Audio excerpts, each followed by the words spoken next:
Good morning मेरे प्यारे प्यारे बच्चों। चलिए आज हम लोग शुरू करते हैं next part of solid state. जो हमारा रिमेनिंग पार्ट है आज हम लोग उसको कवर करने वाले हैं। ठीक है, जैसा कि आप लोगों को पता ही है कि सॉलिड स्टेट आपके बोर्ड से हट चुका है, जेके बॉस से भी हट चुका है, एज वेल एज सीबीएसई ने भी इसको हटा रखा है। ठीक है, but CUT point of view से इसको हम लोग कवर करें तो ज़्यादा डेप्थ में कवर करने की ज़रूरत नहीं है हमें। ठीक है, आपको जहाँ से क्वेश्चंस आते हैं वो पॉइंट्स मैं टिक आउट करूँगा, वहाँ वो वाला पॉइंट्स आपको अच्छे से कवर कर लेना है। ठीक है, हाँ अगर नोट्स बनाना चाहते हैं तो आप ये वीडियो को पॉज कर लेना और अच्छे से नोट्स बना सकते हो आप। चलिए शुरू करते remaining part of solid state. यहाँ पर हम देखने जा रहे हैं टाइप्स ऑफ पैकिंग। पैकिंग क्या होता है आपको पता है कि एक सॉलिड है, सॉलिड के अंदर जो हमारे कंस्टिट्यूएंट पार्टिकल्स होंगे वो एक दूसरे को क्या होगा, क्लोजली पैक्ड होगा ना, क्लोजली पैक्ड। अब ये जो क्लोजली पैक्ड है किस तरह से पैकिंग है इसकी, इसके बारे में हम लोग स्टडी करेंगे। ठीक है, दिस इज कॉल्ड पैकिंग। इसी को हम लोग क्या बोलते हैं, पैकिंग बोलते हैं। तो इसके हम लोग टाइप्स पढ़ने जा रहे हैं। टाइप्स में क्या होता है, एक होता है हमारा वन डायमेंशनल क्लोज्ड पैकिंग, दूसरा होता है टू डायमेंशनल क्लोज्ड पैकिंग और तीसरा होता है थर्ड डायमेंशनल क्लोज्ड पैकिंग। ये एक हमारा ओवरव्यू है। आप यहाँ से जो मैं बोल रहा हूँ वो आप अपने वर्ड में एक्सप्रेस कर सकते हैं, राइट। उसके बाद देखिए वन डायमेंशनल क्लोज्ड पैकिंग में क्या आता है, लीनियर पैकिंग होता है, मतलब कंस्टिट्यूएंट पार्टिकल्स को एक दूसरे के साथ क्या करना है, आपको अरेंज कर देना है। तो this is called linear packing, एक लाइन में, मतलब ये वन डायमेंशनल ही होगा, मतलब ये एक्स एक्सिस के अलोंग ही है ना। टू डायमेंशनल की अगर मैं बात करूं, किसकी बात करूं मैं, टू डायमेंशनल की बात करें तो टू डायमेंशनल हमारे पास दो तरह के होते हैं, एक होता है स्क्वायर क्लोज्ड पैकिंग, दूसरा होता है hexagonal closed packing. Square closed packing को शॉर्ट फॉर्म में एससीपी बोलते हैं और हेक्सागोनल क्लोज्ड पैकिंग को शॉर्ट फॉर्म में एचसीपी बोलते हैं। ठीक है, यहाँ पर देखिए, यहाँ पर जो स्क्वायर क्लोज्ड पैकिंग में क्या होता है, एक कंस्टिट्यूएंट पार्टिकल ऐसे ऐसे रखते जाओ आप, ठीक है, इस तरह से रख रहे हैं, और दूसरा जो पार्टिकल्स होंगे उसको जस्ट इसके नीचे रखना है, इसके नीचे रखना, आपको समझते जाओ, जस्ट इसके नीचे। समझ में आ गई बात आपको, जस्ट इसके नीचे रखेंगे। ठीक है, यहाँ पर जो हमारा ए क्लोज्ड पैकिंग है, ए क्लोज्ड पैकिंग, इसका मतलब वह सारे पार्टिकल जो होगा वो क्या होगा, हमारा ए टाइप का ही होगा, सभी एक ही जैसे पार्टिकल्स होंगे। तो हम सेम कलर्स के ले लेते हैं यहाँ पर, ठीक है, और सब एक दूसरे के नीचे आएगा, एक दूसरे के नीचे रखना आपको, इसी को बोलते हैं हम स्क्वायर क्लोज्ड पैकिंग। अब समझिए, अगर मैं सेंटर की बात करूँ, इसका सेंटर ये, इसका सेंटर ये, इसका सेंटर ये, इसका सेंटर ये, और इस तरह से सारे सेंटर को मिक्स कर दूं तो आप यहाँ पर देख पाएंगे कि क्या बन जाता है, एक स्क्वायर बन जाता है। क्या बन जाता है, यहाँ पर एक स्क्वायर का फॉर्मेशन होगा जो यहाँ पर आपको दिखाया गया। ये देखिए, अगर आप ध्यान से देखेंगे तो ये एक स्क्वायर क्लोज्ड पैकिंग है, सभी के सेंटर को मैच कर दिया गया। और ये जो बीच वाला है, हम इसकी कोऑर्डिनेशन नंबर भी, ये जो बीच वाला कंस्टिट्यूएंट पार्टिकल है, इसके साथ कितने पार्टिकल क्लोज्ड हैं, एक ये पार्टिकल कांटेक्ट में है, एक ये पार्टिकल कांटेक्ट में है, एक ये पार्टिकल कांटेक्ट में है, और एक ये पार्टिकल कांटेक्ट में। अब कहेंगे सर ये वाला पार्टिकल कांटेक्ट में नहीं है, ध्यान से देखो, ये वाला इसके कांटेक्ट में नहीं होगा, ये वाला इसके कांटेक्ट में नहीं है, ये वाला इसके कांटेक्ट में नहीं है, ये वाला इसके कांटेक्ट में नहीं है। तो इसकी जो कोऑर्डिनेशन नंबर होगी वो कितना होगा, 4 होगा। तो एससीपी के केस में जो कोऑर्डिनेशन नंबर होता है वो कितना होता है, 4 होता है। जस्ट लाइक एचसीपी की बात करते हैं तो एचसीपी में जो होता है हमारा ए बी टाइप की सॉलिड होती है, यहाँ पर ए टाइप का सॉलिड होता है, और ये ए बी। क्या कहने का मतलब हुआ, समझो, अगर हम ए किसको ले लेते हैं, रेड को ले लेते हैं, ये हमारा ए है, ध्यान देखो, ये हमारा क्या है, ए है, राइट, समझ में आ गया। ये ए टाइप का पार्टिकल्स, थोड़ा सा बड़ा बना लेते हैं यहाँ पर, आप बना लेना अच्छे से डायग्राम। अब हम क्या ले लेते हैं, बी टाइप का, तो बी हमने ये ले लिया। अब दूसरी बात है, आपको बी को क्या करना है, इस दोनों के गैप में रखना है, इस तरह से इस दोनों के गैप में रखना है, देखिए इस दोनों को गैप में रखना है, ठीक है। ये हो गया बी, फिर से ए लेंगे तो फिर से ए को क्या करना है, इसके गैप में रखना है आपको, इसके गैप में, नीचे नहीं गैप में, उसके गैप में। ए को कहाँ रखना है, जस्ट इसके गैप में रखेंगे, दिख रहा है आपको, इस तरह से पैकिंग करेंगे, ठीक है। अब कोई सा भी आइटम ले लो, अब ये क्या हो गया, ये रेड वाला हो गया ए, ये भी हो गया ए, ब्लैक वाला क्या हो गया बी, ये भी हो गया बी, तो A B A B A B A B type का सॉलिड इस तरह से बनता है। समझ में आ गया बात आपको, ठीक है। अब देखिए अगर मैं इसकी कोऑर्डिनेशन, अगर मैं इसको देखूँ, ये वाला मान लो, ये वाला ले लिया मैं, इसके साथ कितने पार्टिकल क्लोज्ड है, सटे हुए, चिपके हुए, तो ये भी है, ये भी है, ये भी है, ये भी है, ये भी है, ये भी है ना। अगर मैं इस सभी के सेंटर को मिक्स करूं, सभी के सेंटर को मिक्स करूं, तो ध्यान देखिए, तो इसके सेंटर को मैं मिक्स करने जा रहा हूं, तो आप समझिए, यहाँ से इसके सेंटर, यहाँ से इसके सेंटर, इसके ऐसे सेंटर होंगे, इस तरह सेंटर, इस तरह सेंटर, और इस तरह से क्या बन जाएगा, हेक्सागन बन जाएगा, इसलिए इसको बोलते हैं हेक्सागोनल क्लोज्ड पैकिंग बोलते हैं। और यहाँ पर क्या बनता है, क्लोज्ड स्क्वायर स्ट्रक्चर बनता है, इसलिए इसको बोलते हैं स्क्वायर क्लोज्ड पैकिंग। समझ में आ गया, ये 2 डायमेंशनल है, क्योंकि एक आपका होगा किसमें, एक्स एक्सिस में, दूसरा वाई एक्सिस में, तो यहाँ पर 2 डायमेंशनल में 2 होते हैं, ए टाइप के होते हैं, दूसरा बी टाइप के होते हैं। क्लियर हो गया। अब यहाँ पर जो आपका थर्ड वाला है, थर्ड इधर देखो, 3 डायमेंशनल क्लोज्ड पैकिंग की बात करते हैं। नीचे जा रहे हैं हम, इसको हमने नीचे लिखा हुआ दिख रहा होगा, ये हमारे पास होते हैं, ये भी 2 तरह के होते हैं, ये भी 2 तरह के होते हैं। क्या क्या होते हैं, ये होता है क्यूबिक क्लोज्ड पैकिंग और हेक्सागोनल क्लोज्ड पैकिंग, ये भी 2 तरह के हो गए। मतलब जो आपका 1 डायमेंशनल है वो तो एक ही टाइप का हो गया, लीनियर, ये यहीं पे ख़त्म हो गया। 2 डायमेंशनल में 2 आ गए, square closed packing, hexagonal closed packing. समझ में आ गया स्क्वायर क्या होता है, हेक्सागोनल क्या होता है। उसके बाद आता है 3 डायमेंशनल, 3 डायमेंशनल में भी 2 होते हैं, एक होता है cubic closed packing, hexagonal closed packing. Cubic closed packing में 2 तरह के होंगे, एक क्या होगा, ए टाइप और ए बी सी, ठीक है। तो यहाँ पर आ जाएगा, अब क्यूबिक क्लोज्ड पैकिंग जो है, क्यूबिक क्लोज्ड पैकिंग, ये भी 2 तरह के हो गए, ए टाइप और ए बी सी टाइप, ठीक है। और यहाँ पर हेक्सागोनल क्लोज्ड पैकिंग एक ही टाइप का होगा, ए बी टाइप का होगा, ठीक है। यहाँ पर अब आइए, अब इसका हमने पूरा डिटेल नहीं किया हुआ है, इसके पूरे डिटेल में आपको जाने की ज़रूरत नहीं है, आप सीधा समझ जाना, यहाँ पर इस तरह के होते हैं, इससे ज़्यादा आपको समझने की ज़रूरत नहीं है, ठीक है। बोर्ड में है ही नहीं, तो बोर्ड पॉइंट ऑफ व्यू से मैंने डायग्राम बनाया था जब ये पहले सीबीएसई में था और जेके बॉस में था, उसके बाद ये हट गया तो हमने इसको यहाँ पर पुट नहीं किया है, ठीक है। अब आइए, आता है हमारे पास वाइड। वाइड मतलब होता है बीच में स्पेस जो खाली रह जाता है, तो interstitial space between 2 atoms in a crystalline solid. एक क्रिस्टलाइन सॉलिड ले लिया हमने, लाइक क्रिस्टलाइन सॉलिड के क्या होंगे यहाँ पर, ये हमारा क्या है, ए टाइप, ये क्या हो गया हमारा, बी टाइप, दिख रहा होगा आप, हो गया। अब आपको क्या दिखा, यहाँ पर देखिए एक वॉइड नज़र आ रहा होगा, ये जो पार्ट है ये वाला, ये क्या है, वॉइड है, इसी को बोलते हैं वॉइड। तो एटम के बीच में वॉइड बन जाता है, that is interstitial space 2 atoms. ये होते हैं जो वॉइड होते हैं, ये 2 तरह के होते हैं, एक होता है टेट्राहेड्रल वॉइड, दूसरा होता है ऑक्टाहेड्रल वॉइड, ठीक है। टेट्राहेड्रल वॉइड कब बनता है समझिए, हम क्या करते हैं, टेट्राहेड्रल वॉइड कब बनता है, आप 2 एटम को ऐसे ले लो, थोड़ा सा मैं बड़ा बना के दिखाता हूँ, ये 2 एटम, ये 2 एटम, ठीक है, ये 2 एटम, और एक एटम को इसके बीच में रख दो, रख दिया, ये 3 एटम हो गया, ये ए टाइप हो गया। एक एटम को ये जो गैप है, ये जो गैप है ना, आप देखोगे 3 बॉल को ज़मीन पे इस तरह से रख दो, रख दोगे 3 बॉल को आराम से रख सकते हो, और एक बॉल को जस्ट तीनों बॉल के ऊपर रख दो, तीनों बॉल के ऊपर रख दो, तो यहाँ पर एक गैप आपको दिखेगा, ये गैप दिखेगा बीच में, देखना बॉल, 3 बॉल, कोशिश करना, इसको बोलते हैं टेट्राहेड्रल वॉइड, ठीक है। टेट्राहेड्रल वॉइड बोलते हैं इसको। क्यों बोलते हैं टेट्राहेड्रल, क्योंकि 4 एटम आ जाते हैं, 3 आ गए रेड वाला और एक आ गया ब्लू वाला बॉल, तो 4 हो गए, तो इसलिए इसको टेट्राहेड्रल वॉइड बोलते हैं।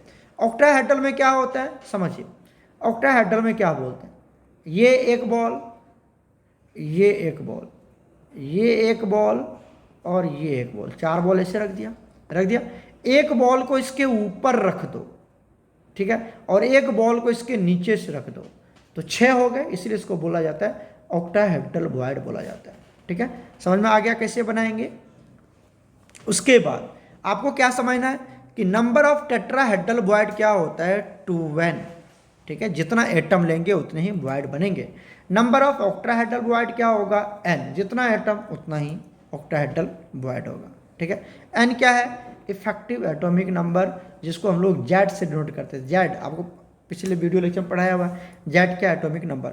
एससीसी के केस में जेड की वैल्यू 1 होता है, बीसीसी के केस में 2 होता है और एफसीसी के केस में 4 होता है ना जेड का वैल्यू। अब आइए यहाँ पर ये बोर्ड का पार्ट होता है कि अगर मैं टेट्राहेड्रल की बात करूँ तो यहाँ पर कोऑर्डिनेशन नंबर कितना होता है टेट्राहेड्रल के केस में 4 होता है, क्योंकि टेट्राहेड्रल में कितने एटम बन गए। अच्छा ये देखो ये वॉइड है, ये वॉइड इधर देखो, एक सेकेंड, ये देखो ये वाला वॉइड है ना वॉइड। इस वॉइड को कितना एटम टच कर रहा है, 3 रेड और 1 ब्लू, तो कितना हो गया कोऑर्डिनेशन नंबर 4 हो गया। तो टेट्राहेड्रल वॉइड में कोऑर्डिनेशन नंबर कितना होता है 4 होता है। ऑक्टाहेड्रल वॉइड में क्या बताया था 4 बॉल, ये येलो वाला बॉल देखो 4 बॉल नीचे है, एक ब्लैक वाला बॉल उस चारों बॉल के ऊपर है और एक ब्लैक वाला बॉल उस चारों बॉल के नीचे है, येलो वाला चारों बॉल से नीचे है, तो 6 हो गए। तो यहाँ पर कोऑर्डिनेशन नंबर कितना हो गया 6, ठीक है। इस तरह से ये याद कर लेना। एक बात और याद कर लेना कि octahedral void is equal to होता है 2 इंटू टेट्राहेड्रल वॉइड। आपको अगर टेट्राहेड्रल वॉइड दिया हुआ है 2 तो पूछेगा ऑक्टाहेड्रल वॉइड कितने होंगे, तो क्या करोगे 2 इंटू टेट्राहेड्रल वॉइड कर देंगे, मतलब 4 होगा। तो ऑक्टाहेड्रल वॉइड इक्वल टू होता है 2 इंटू टेट्राहेड्रल वॉइड, ये याद रखना, ठीक है। इस दोनों के बीच में रिलेशन होता है। बाकी ये हमने पॉइंट लिखा हुआ है, बोर्ड पॉइंट ऑफ व्यू से आपको लिखने की जरूरत नहीं है। चलते हैं आगे। उसके बाद एक और देखते हैं हम लोग क्या आता है यहाँ पर क्यूरी टेम्परेचर। क्यूरी टेम्परेचर क्या होता है, तो the temperature at which ferrimagnetic substance, ferrimagnetic, ये फेरी मैग्नेटिक जो मैग्नेट के थ्रू अट्रैक्ट नहीं होता है, शायद उसी को बोलते हैं फेरी मैग्नेटिक, के बाद चेक कर लीजिएगा। लॉसेस देयर मैग्नेटिज्म, वो अपनी मैग्नेटिज्म को लॉस कर देता है और converts into paramagnetic substance. Paramagnetic किसको बोलते हैं, जो मैग्नेट के थ्रू वीकली अट्रैक्ट होता है, थोड़ा सा मतलब उसमें मैग्नेटिक प्रॉपर्टी कैरी हो जाता है, ठीक है। उसको क्या बोलते हैं हम क्यूरी टेम्परेचर बोलते हैं। एक बार इसको देखना, मुझे भी सही से याद नहीं है, अगर डॉट हो क्लियर नहीं होगा तो फिर इसको हम अगले लेक्चर में कवर कर देंगे क्यूरी टेम्परेचर क्या होता है। वैसे ये पूछा नहीं जाएगा CUT में, हमने अभी तक तो नहीं देखा है, बट आ गया तो कोई बात नहीं, ठीक है। इसको हम कवर करवा देंगे, आपको कभी समझा देंगे। ये देखिए ये वाला पार्ट आपको कवर नहीं करना है क्योंकि ये आना जाना है नहीं, ये बोर्ड में आता है, तो इसको कवर करने की ज़रूरत नहीं है, ये सब कवर करने की ज़रूरत नहीं है आपको। अब देखिए यहाँ पर एक फॉर्मूला क्वेश्चन दिया हुआ है, ये क्वेश्चन आपको जरूर आना चाहिए।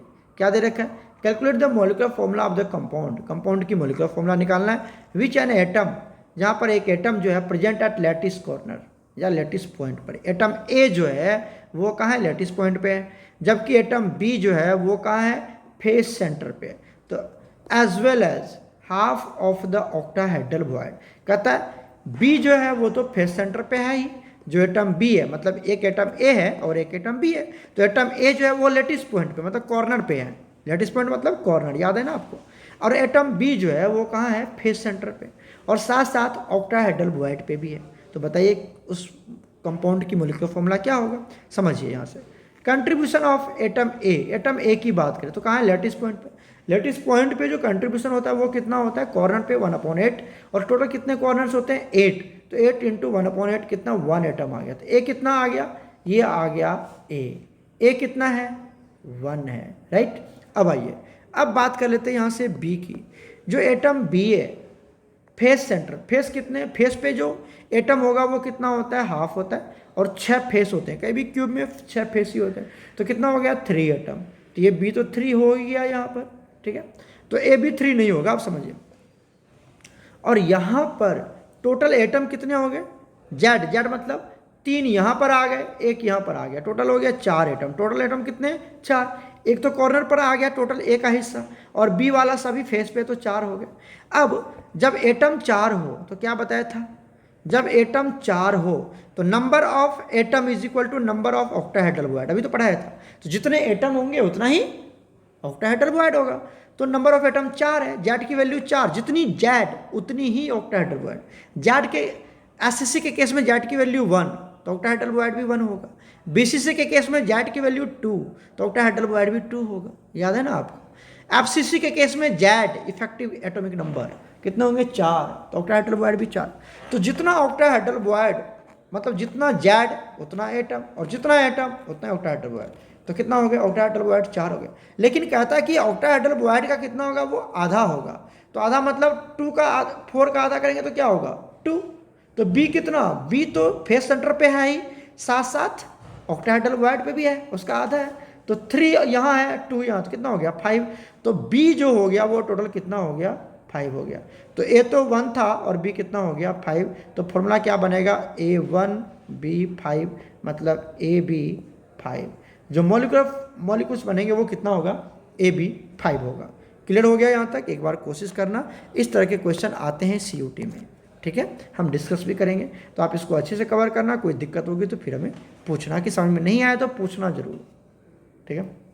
अब आइए, अब यहाँ पर एक चीज़ आता है हमारे पास डिफेक्ट, ये भी इम्पोर्टेंट है, आपको याद रखना है। डिफेक्ट को ही क्या बोलते हैं हम, इम्परफेक्शंस बोलते हैं। अब कोई सॉलिड में डिफेक्ट होता है, मतलब कहीं क्रैकिंग हो जाती है, कुछ हो जाता है, तो उसको हम लोग डिफेक्ट बोलते हैं। तो ये पूरी कहानी है। डिफेक्ट क्या होता है, लाइन डिफेक्ट होता है, पॉइंट डिफेक्ट होता है। लाइन डिफेक्ट क्या बोलते हैं, एक लाइन के अकॉर्डिंग हो जाता है। पॉइंट डिफेक्ट 2 तरह के होते हैं, इंडस्ट्रियल डिफेक्ट होता है और वैकेंसी डिफेक्ट होता है, ठीक है। पॉइंट डिफेक्ट के कितने टाइप्स होते हैं, stoichiometric defect, non stoichiometric defect, impurity defect. Stoichiometric defect क्या बोलते हैं, ये सब आपको सॉलिड स्टेट में पढ़ना था, जो कि हटा दिया गया, बट यहाँ पर इतनी ज़्यादा डेप्थ नॉलेज नहीं गेन करेंगे हम लोग, ठीक है। अब ये स्टोइकोमेट्रिक डिफेक्ट कितने तरह के होंगे, वैकेंसी डिफेक्ट, इंडस्ट्रियल डिफेक्ट, ठीक है। दूसरा शॉर्टकी डिफेक्ट और फ्रैंकल डिफेक्ट, 4 तरह के होते हैं, ठीक है। अब देखिए, ये जो आपका 2 है, ये वाला 2, इसको हम लोग रखते हैं, ये किस में होता है, कोवलेंट सॉलिड में होता है, जबकि ये दोनों डिफेक्ट कहाँ होता है, आयोनिक सॉलिड में होता है। ये सब थोड़ा सा पॉइंट याद में रखना आपको, ठीक है। अब वैकेंसी डिफेक्ट क्या होता है, इंडस्ट्रियल डिफेक्ट क्या होता है, नोट करते जाना, ये बिल्कुल थ्योरी लिखा हुआ है यहाँ पर, आप आराम से कर सकते हैं। वैकेंसी डिफेक्ट किसको बोलते हैं, some of the constituent particles, मतलब जिससे वो मिलके बना है, are missing from the crystalline solid, crystalline solid से हट जाता है। मतलब यहाँ पर एक एटम होना चाहिए था, लेकिन यहाँ पर नहीं है, ये यहाँ से बाहर चला गया, क्रिस्टलाइन सॉलिड को छोड़ के ही बाहर चला गया। It result into decrease in density of solid. अब एक एटम चला गया तो मास घट जाएगा, मास घटेगा तो डेंसिटी घट जाएगा, क्योंकि density equal to mass upon volume होता है।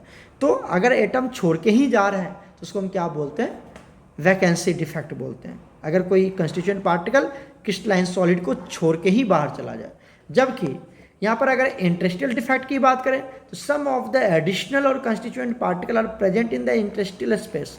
इंडस्ट्रियल स्पेस मतलब जो वैकेंट स्पेस होता है, आपको पता है ना, वॉइड होते हैं, स्पेस होता है, उसमें जाके छिप जाता है, यहाँ पर आके छिप गया, ये बाहर नहीं निकला, इसी के अंदर आके छुप गया। मतलब अगर क्लास चल रही है, फर्स्ट रो में एक लड़का बैठा है, तो लड़का अगर बाहर चला गया क्लास से तो उसको हम बोलेंगे वैकेंसी डिफेक्ट। और लड़का क्लास से बाहर नहीं गया, बल्कि एक रो छोड़ के तीसरे रो में बैठ गया, है तो क्लास में ही है ना, क्लास में, बस रो को चेंज कर दिया, तो उसी को बोलते हैं हम इंडस्ट्रियल डिफेक्ट बोलते हैं। मतलब यहाँ से निकला और यहाँ आके बैठ गया, जिसको बोलते हैं इंडस्ट्रियल। यहाँ पर it result into increase in density of the solid, और इसकी वजह से डेंसिटी क्या हो जाता है, यहाँ पर इंक्रीज कर जाता है, ठीक है। या कोई लड़का आया बाहर से, उस या कोई एटम आया और सॉलिड के अंदर ऐड हो गया उस वॉइड में या स्पेस में, तो यहाँ पर डेंसिटी क्या हो जाएगा, इंक्रीज हो जाएगा। समझ में आ गई बात? ये दोनों डायग्राम बना के दिखाया था मैंने आपको। यहाँ पे जो सबसे ज़्यादा इंपॉर्टेंट है वो यही है, ये वाला पार्ट याद रखना। क्या हमारे पास Schottky defect and Frenkel defect. Schottky defect and Frenkel defect क्या होता है? शॉर्टकी डिफेक्ट में equal number of cations and anion, C plus मतलब कैटायन और A माइनस मतलब एनायन, इक्वल नंबर। अब कोई भी सॉलिड है, आयनिक सॉलिड की बात कर रहे हैं, तो आयनिक सॉलिड में क्या होगा, एक कैटायन होगा, एक एनायन होगा। जैसे NaCl है तो 50 NaCl होंगे, 50 Cl माइनस होंगे, 100 Na प्लस होंगे, 100 Cl माइनस होंगे।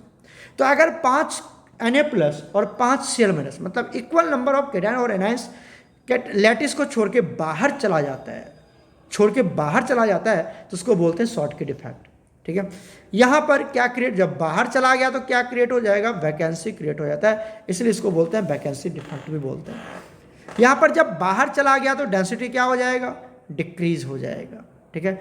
ये डिफेक्ट मतलब शॉर्टकी डिफेक्ट वहाँ पर होता है जहाँ पर कोऑर्डिनेशन नंबर कंपाउंड की बहुत ज़्यादा होती है, मतलब 6 होगी या 8 होगी। Smaller difference between cations and anions. अब जो साइज होगा कैटायंस और एनायंस का जो साइज होगा वो अप्रॉक्सीमेटली क्या होगा, बहुत कम का डिफरेंस होगा, वहाँ पर ये चीज़ देखने को मिलता है। एग्जाम्पल जरूर याद रखना, NaCl अभी बता रहा था मैं आपको, CaCl, KCl, AgBr। AgBr दोनों में होता है, देखो AgBr हमने दोनों में रखा है, तो याद रखिएगा ये CUT का क्वेश्चन है, पूछा हुआ भी मैं आपको करवाऊंगा। AgBr दोनों तरह के डिफेक्ट शो करते हैं, Schottky defect and Frenkel defect. Clear हो गया। और ये हमने डायग्राम बनाया, ये हमारा क्या हो गया, वैकेंसी क्रिएट हो गया। यहाँ पर ये वैकेंसी क्रिएट, यहाँ से Cl- बाहर चला गया और यहाँ से Na+ बाहर चला गया, Na+, तो एक Na+ एक Cl इक्वल नंबर चला गया। अब आइए यहाँ पर कर लोगे, यहाँ पर sum of the cation C+ are missing from the normal sides and occupy. देखो यहाँ पर क्या होता है, यहाँ पे प्लस वाला था, ये प्लस यहाँ से निकला और यहाँ पे आके बैठ गया, क्रिस्टल को छोड़ा नहीं बल्कि प्लेस चेंज करके अंदर आ गया, एक जगह एक रो से छोड़ के तीसरे रो में चला गया। बॉयज वाला कहानी याद है ना। Occupy interstitial site, it occupy tetrahedral. और यहाँ पर क्या हो जाता है, इंटरेस्टियल डिफेक्ट इसको बोलते हैं। क्या बोलते हैं इसको, इसको वैकेंसी डिफेक्ट नहीं बोलते, इंटरेस्टियल, क्योंकि स्पेस में, वैकेंट स्पेस में जाके बैठ जाता है ना। इट प्रोड्यूसेस वैकेंसी, वहाँ पर भी वैकेंसी क्रिएट कर जाता है। यहाँ पर जो कार्बन C+ कैटायन की जो होगी उसकी डिस्प्लेसमेंट होगी, एनायन की नहीं, कैटायन। क्यों, क्योंकि कैटायन की साइज छोटी होती है, कैटायन की साइज एनायन के रेस्पेक्ट में छोटा होता है, तो कैटायन का ही डिस्प्लेसमेंट हो पाएगा, एनायन का डिस्प्लेसमेंट यहाँ पर नहीं होता है। Large difference in size are seen, यहाँ पर C+ मतलब कैटायन और एनायन में बहुत ज़्यादा का साइज डिफरेंस आता है। एग्जाम्पल क्या होगा, AgCl, AgI, AgBr, मतलब Ag वाला याद कर लेना, Ag वाला, और AgBr कॉमन है जो दोनों में होता है। क्लियर हो गया। तो AgBr शोज बहुत शॉर्टकी एंड फ्रैंकल डिफेक्ट, याद कर लेंगे यहाँ तक। क्लियर हो रहा है। चलिए नेक्स्ट चलते हैं हम लोग, यहाँ पर देखिए इम्प्योरिटी डिफेक्ट। अब एक बात आती है, इम्प्योरिटी डिफेक्ट क्या होता है, when some of the divalent और ट्राइवेलेंट कैटायनिक सॉल्ट। डाइवेलेंट मतलब जिसकी वैलेंसी 2 हो, और ट्राइवेलेंट मतलब जिसकी वैलेंसी 3 हो। जब इसको आप ऐड करते हो, किस में ऐड करते हैं, मोनोवैलेंट में, मोनोवैलेंट कैटायनिक सॉल्ट में, मोनोवैलेंट जिसकी वैलेंसी 1 हो, then divalent cation displaces the true monovalent. अच्छा देखो, अगर डाइवेलेंट को ऐड कर दिया गया तो मोनोवैलेंट के जिसमें +1 था, इसको 2 को यहाँ से भगा देगा खुद यार, क्योंकि कंपाउंड तो न्यूट्रल भी होना है ना। एक एटम पे +2 चार्ज है और 2 एटम पे +1 है, तो एक ही +2 आएगा तो 2 +1 को भगा देगा वहाँ से, है ना। मान लो एक लड़का का एज है, सॉरी एक लड़के की वजन है 25 और अगर हमें 50 kg लेना है तो 2 लड़के लेना पड़ेगा, और हमें 50 kg का अगर एक ही मिल जाए तो वही ले लेंगे, 2 बॉयज़ को हटा देंगे हम। बिल्कुल वही केस है, 2 + 2 वाला ले लिया तो 1 + 2 लिया तो 2 + 1 हट जाएगा, और 1 + 3 लिया तो 3 + 1 वाला वहाँ से हट जाएगा। तो वो क्या करता है, डिस्प्लेस कर देता है। डाइवेलेंट क्या करेगा, 2 मोनोवैलेंट को डिस्प्लेस करेगा and occupy 1 of their position, और एक ही पोजीशन पे बैठेगा, जिसकी वजह से एक स्पेस क्या हो जाएगा, खाली हो जाएगा। नहीं आए समझ में। देखो यहाँ पर मान लो, यहाँ पर क्या था, यहाँ पर अगर हम Na+Cl- Na+Cl- ले लिया, यहाँ पर क्या होना था, Na+ होना था, यहाँ पर भी क्या होना था, Na+, और हमने क्या ले लिया, Sr+2 ले लिया, तो Sr+2 आएगा, Sr+2 आया और यहाँ पर आकर के बैठ गया।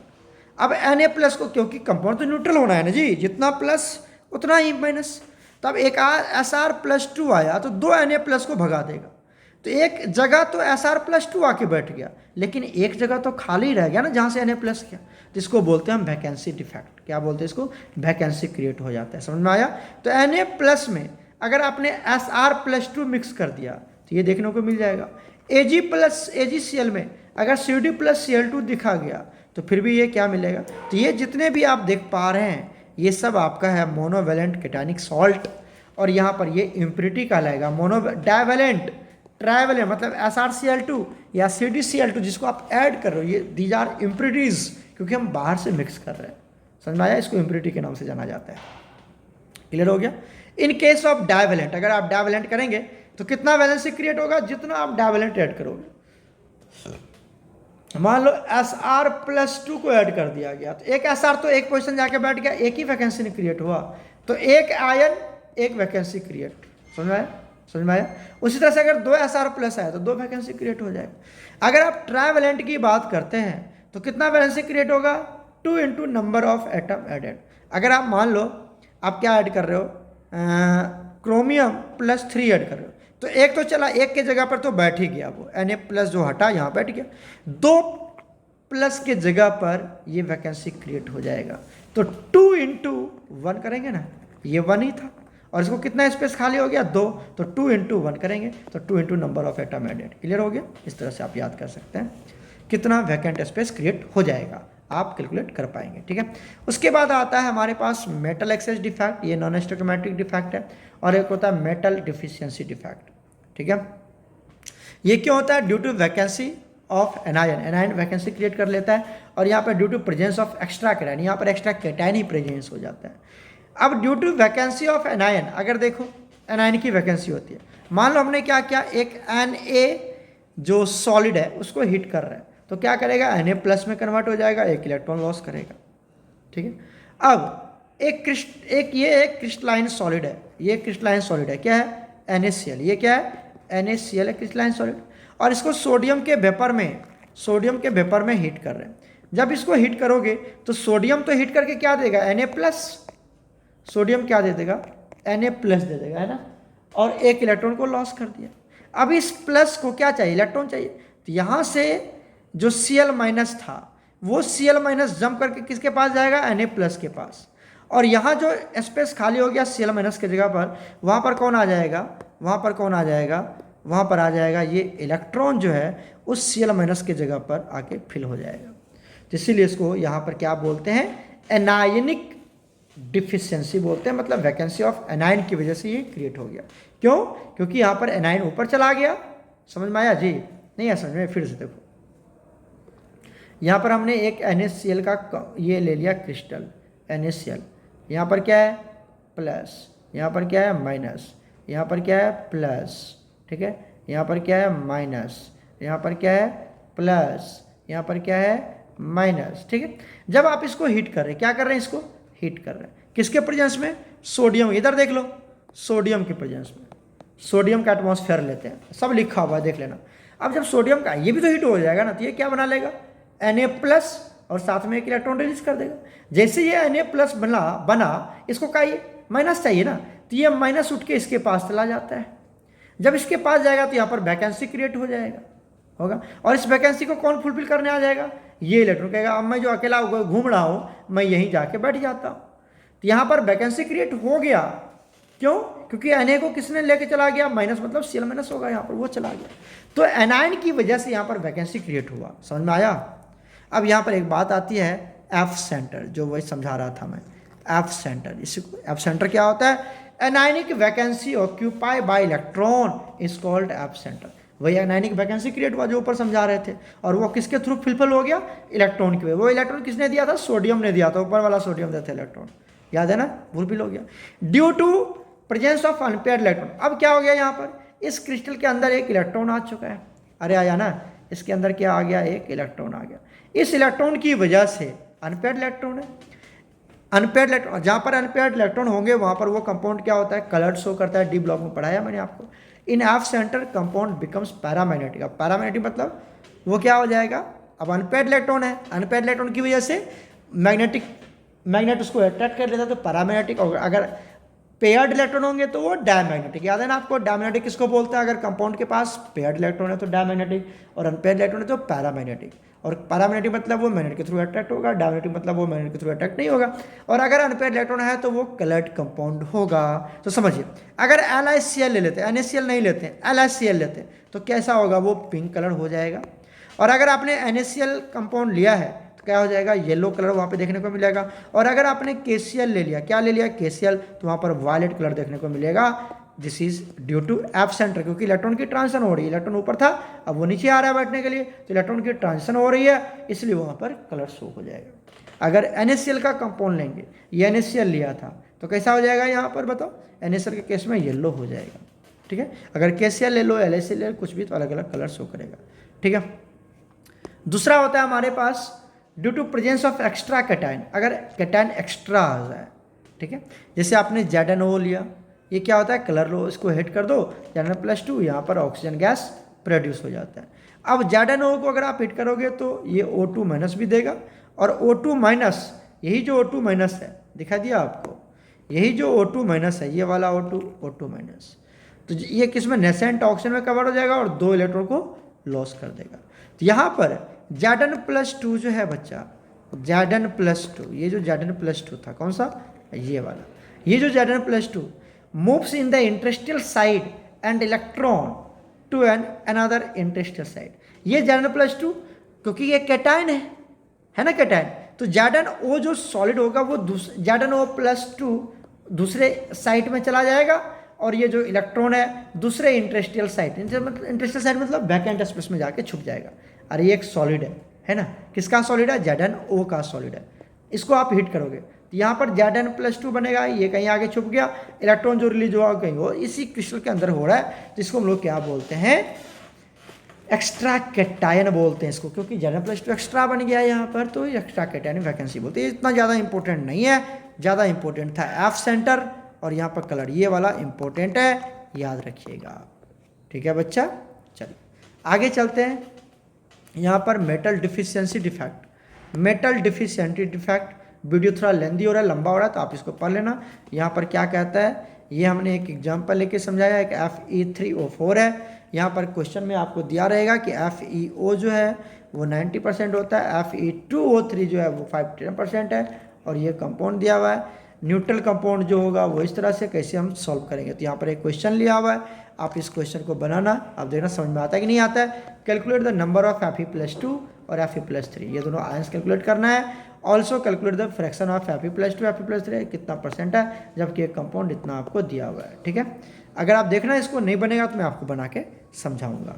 ठीक है बच्चा, ये वीडियो पॉज कर लेना यहाँ से, और इसको बनाने की कोशिश करना, बन जाएगा, कोई दिक्कत नहीं बनेगा तो मैं तो हो ही। इसके बाद जो सबसे ज़्यादा इंपॉर्टेंट है, ये तो आपने फिजिक्स में पढ़ा होगा कि हमने कंपाउंड को, जो सॉलिड कंपाउंड्स होते हैं सॉलिड, उसको हमने इलेक्ट्रिकल कंडक्टिविटी के बेसिस पे भी डिवाइड किया, कंडक्टर, सेमीकंडक्टर, इंसुलेटर। यहाँ पर जो कंडक्टिविटी होती है वो क्या होता है, 10⁷ to 10⁴।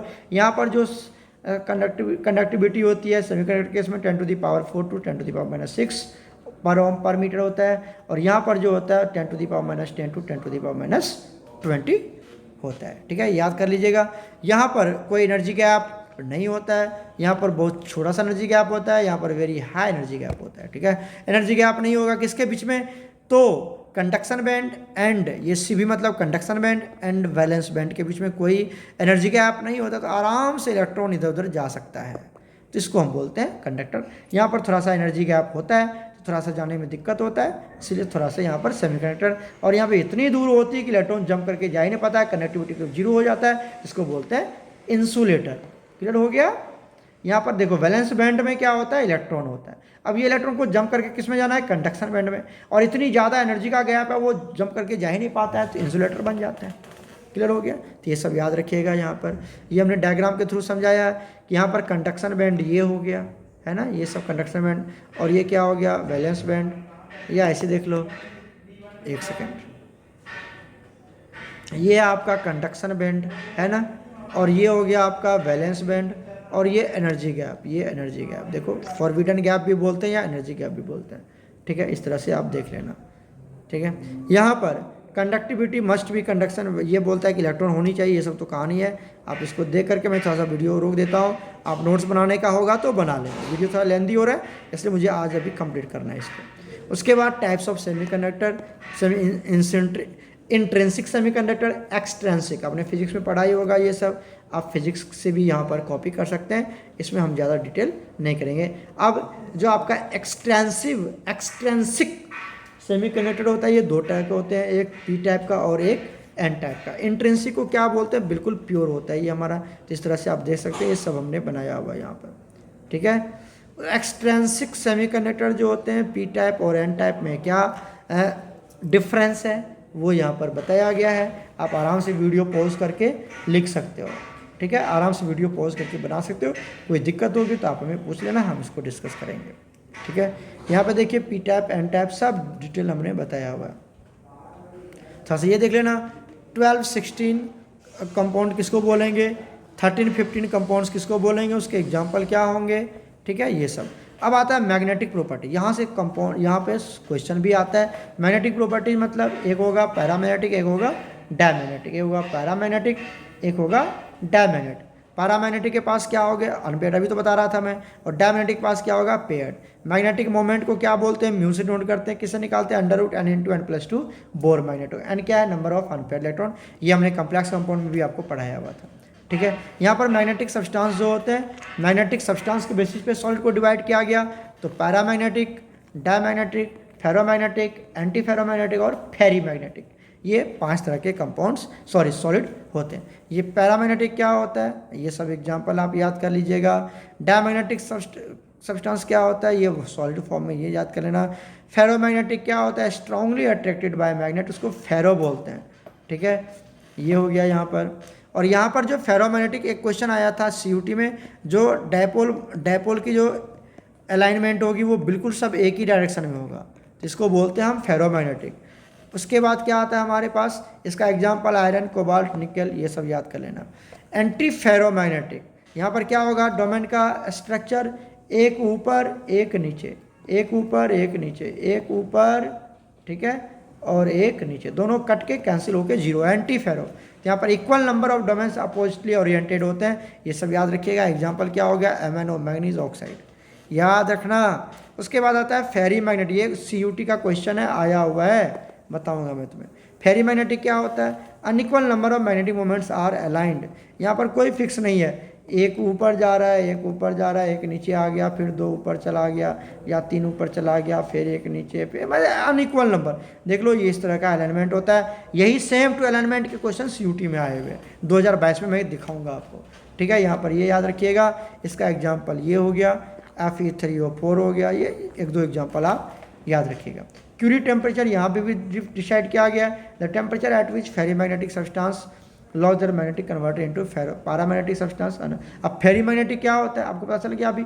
फेरी मैग्नेटिक क्या होता है, यहाँ पर अनइक्वल नंबर ऑफ ये होते हैं, है ना, जैसे Fe3O4, ये अपनी मैग्नेटिक प्रॉपर्टी को लॉस करके पैरामैग्नेटिक में कन्वर्ट हो जाता है। इसी टेम्परेचर को क्या बोलते हैं, क्यूरी टेम्परेचर। मतलब अगर इस फेरी मैग्नेटिक को, कहने का क्या मतलब है, ध्यान देखिए, अगर इस फेरी मैग्नेटिक सॉलिड सब्सटेंस को क्या करूं मैं, हीट करूं, क्या करूं, हीट करूं, तो ये किस में कन्वर्ट हो जाएगा, ये कन्वर्ट हो जाएगा पैरामैग्नेटिक सब्सटेंस में, पैरामैग्नेटिक सब्सटेंस में कन्वर्ट हो जाएगा, ठीक है। तो जिस टेम्परेचर पे ये पैरामैग्नेटिक में कन्वर्ट हो गया, उसी टेम्परेचर को, जो हीट हमने किया, उसी हीट को क्या बोलते हैं, उसी टेम्परेचर को क्या बोलते हैं, क्यूरी टेम्परेचर बोलते हैं। समझ में आ गया, ठीक है। तो आज इतना ही रहने देते हैं, फिर हम लोग मिलते हैं नेक्स्ट में। अच्छा, इसमें और भी है, एक सेकेंड, और भी है, थोड़ा वीडियो लेंथी हो रहा है, चलो डिस्कस ही कर लेते हैं। रेडियस रेशियो, रेडियस रेशियो क्या बोलते हैं, radius of cation divided by ratio of anion. मतलब रेडियस ऑफ केटाइन को क्या ले लिया हमने, R+ और ये R-, इसी को बोलते हैं रेडियस रेशियो। क्या होता है radius ratio, R+ upon R- को बोला जाता है रेडियस रेशियो, याद रखना। ये इसकी जो वैल्यू होती है, किसके किसके बीच में होती है, ये वैल्यू आप याद रखेंगे, याद रखेंगे।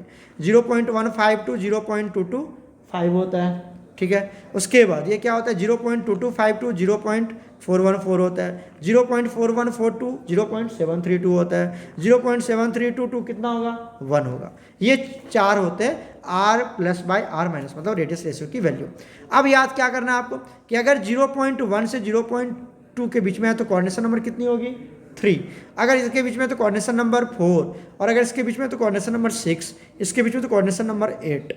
समझ में आ गया, समझ में आ गया। उसके बाद इसकी ज्योमेट्री भी याद करनी है। अगर 3 है तो ट्रायगोनल प्लेनर, 4 है तो टेट्राहेड्रल, 6 है तो ऑक्टाहेड्रल, 8 होगा तो बॉडी सेंटर BCC होगा, याद कर लेना, ओके। अब इसका एग्जाम्पल भी याद करना है आपको, ये सब आपको याद करना वेरी वेरी इंपॉर्टेंट है। अगर मैं बात करूं किसकी, स्ट्रक्चर टाइप, इसका जो स्ट्रक्चर, जो टेट्राहेड्रल होगा उसका स्ट्रक्चर टाइप क्या होगा, ZNS स्ट्रक्चर टाइप का होगा, और ऑक्टाहेड्रल का NaCl टाइप का होगा, और ये CsCl। बोलोगे सर इसका, ये हमारे सिलेबस में नहीं था तो हमने नहीं लिखा है इसका, ठीक है। अब आ जाओ इसके एग्जाम्पल, जिसकी कोऑर्डिनेशन नंबर 6 और जिसका रेडियस रेशियो इसके बीच में हो तो B2O3, याद रखना। इसका है CuCl, CuBr, CuI, और NaCl का टाइप में NaBr, NH4Cl, और CsCl में CsI, CsBr, याद हो जाएगा। CsCl सबसे ज़्यादा कोऑर्डिनेशन नंबर CsCl की होती है 8, और NaCl का कितना होता है 6, याद करना। और NaCl में कौन आएगा, NaBr, याद कर लेना। और CHCl में कौन आएगा, CSI CSBr, ठीक है। ये इतनी बातें याद करना। आज हम लोग यहीं पर ड्रॉप करते हैं, फिर हम लोग इसके क्वेश्चन आंसर सॉल्व करेंगे। ओके बच्चा, गॉड ब्लेस यू ऑल।